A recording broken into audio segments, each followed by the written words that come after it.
Hello दोस्तों, नमस्कार। स्वागत है आपका इग्नू बाबा में। I hope you are doing well.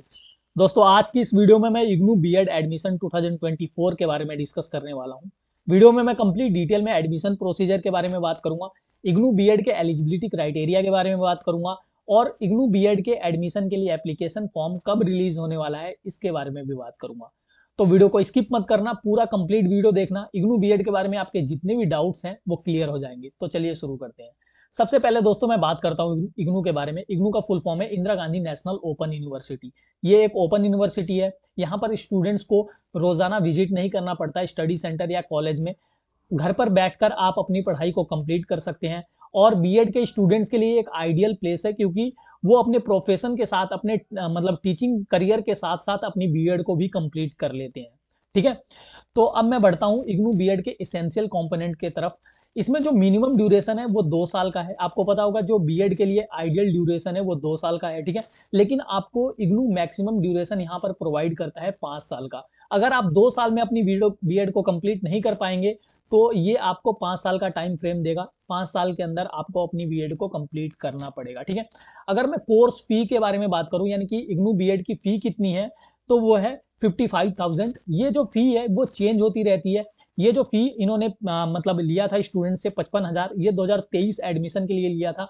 अगर मैं 2022 के बारे में बात करूं तो ये फीस थी 52,000। ठीक है, तो हो सकता है दोस्तों कि इस बार 2024 के एडमिशन के लिए ये फी को थोड़ा इंक्रीज कर दे और 2 से 3 हजार इंक्रीज कर सकते हैं। यानी कि अगर मैं बात करूं तो ये 55,000 से 60,000 के बीच कोई अमाउंट रहने वाला है आपका फी का। ठीक है, और इसमें मिनिमम एज का कोई बार नहीं है, मैक्सिमम एज का भी कोई बार नहीं है। ठीक है, अगर आप एलिजिबिलिटी क्राइटेरिया को फुलफिल करते हो तो आप इसमें अप्लाई कर सकते हैं, एज का कोई लिमिट नहीं है। अब जो सबसे इंपॉर्टेंट कंपोनेंट है हमारा वो है एलिजिबिलिटी क्राइटेरिया। बहुत सारे स्टूडेंट्स कंफ्यूज रहते हैं एलिजिबिलिटी क्राइटेरिया के अंदर और मतलब हमेशा ही मुझसे भी कमेंट सेक्शन में पूछते रहते हैं।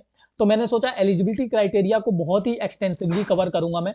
इसमें 2 कंपोनेंट है, दोनों कंपोनेंट को आपको अच्छे से समझाऊंगा और दोनों कंपोनेंट के बीच एक इन्होंने बहुत ही बोल्ड लेटर में वर्ड लिखा हुआ है, वो है एंड।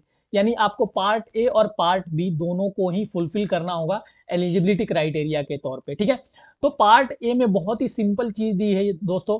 पार्ट ए में इन्होंने बताया है कि आपके ग्रेजुएशन में 50% मार्क्स रहने चाहिए या फिर मास्टर डिग्री में आपके 50% मार्क्स रहने चाहिए।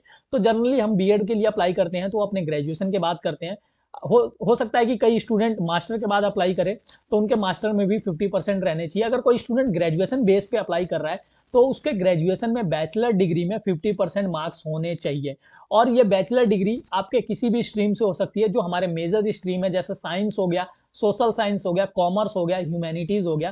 ठीक है, मतलब अगर आपने अपनी graduation social science, commerce, humanity किसी भी स्ट्रीम से, किसी भी डिसिप्लिन से कंप्लीट किया है तो आप इग्नू में अप्लाई कर सकते हैं बीएड के लिए। बस आपके ग्रेजुएशन में 50% मार्क्स होने चाहिए।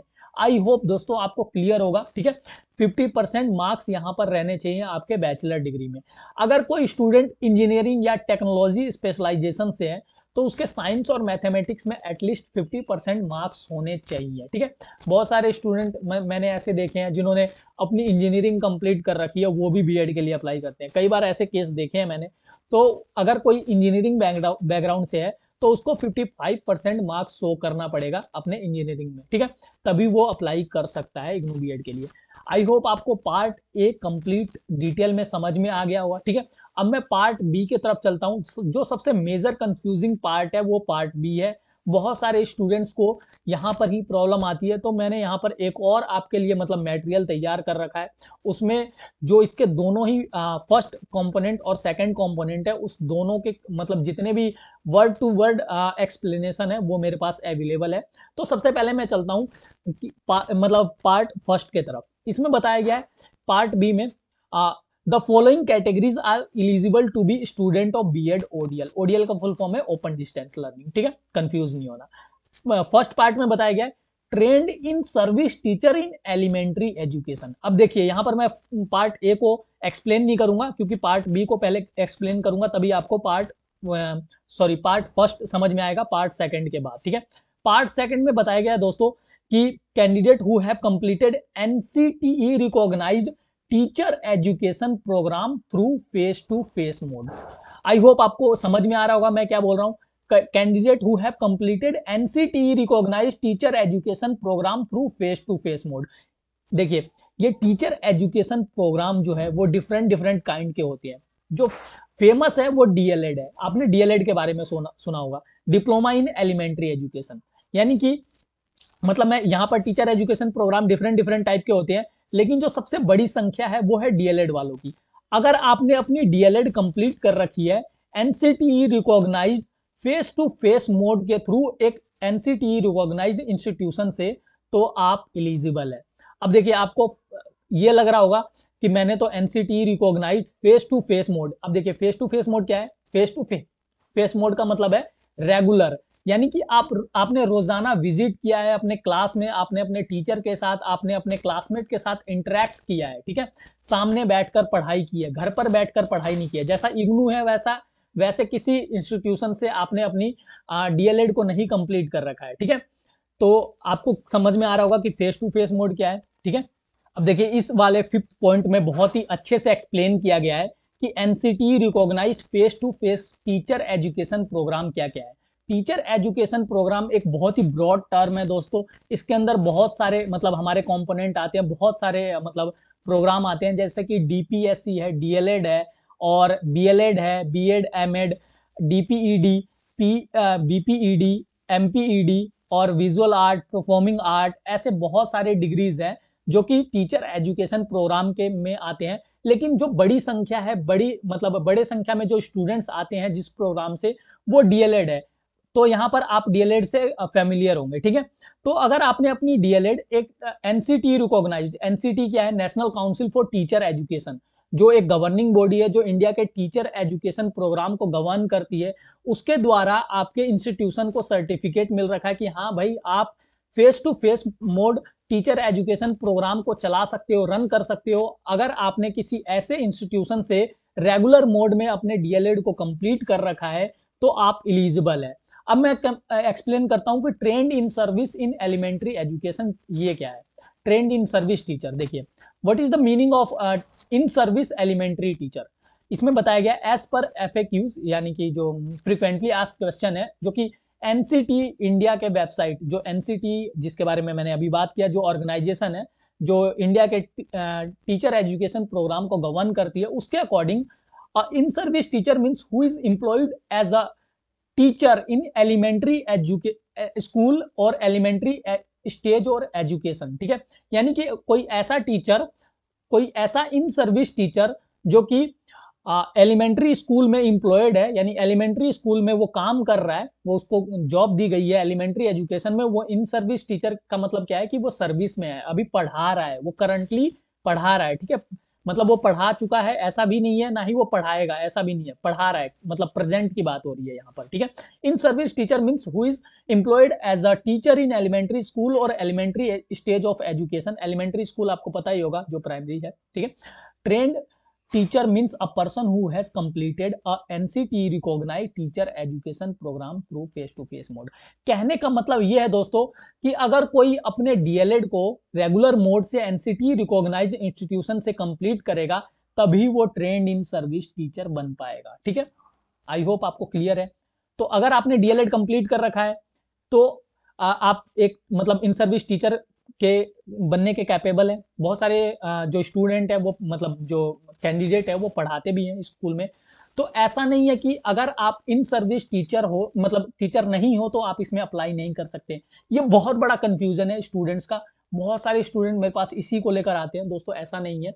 मैं मतलब काफ़ी टाइम से बीएड के स्टूडेंट्स के साथ इंटरेक्ट कर रहा हूँ। मेरी ऑलरेडी वीडियो पड़ी हुई है एलिजिबिलिटी क्राइटेरिया के ऊपर लेकर, और मतलब बीएड के बारे में मैंने अच्छे से एक्सप्लेन कर रखा है।